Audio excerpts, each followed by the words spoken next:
Þegar ég flutti til hans þá var það alveg skýrt að ég mátti ekki fara út úr íbúðinni. Hann tók GSM-símann minn, hann læsti hurðinni utanfrá. Þó að ég gengi með barnið hans þá sýndi hann mér enga miskunn.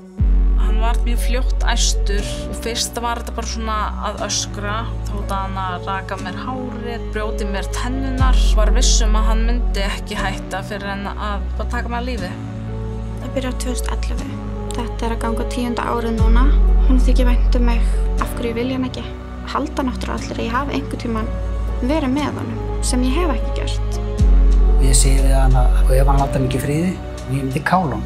Við erum fullorðið fólk og við erum að hóta einhverjum manni að þeim geti ekki látið barna okkur í friði.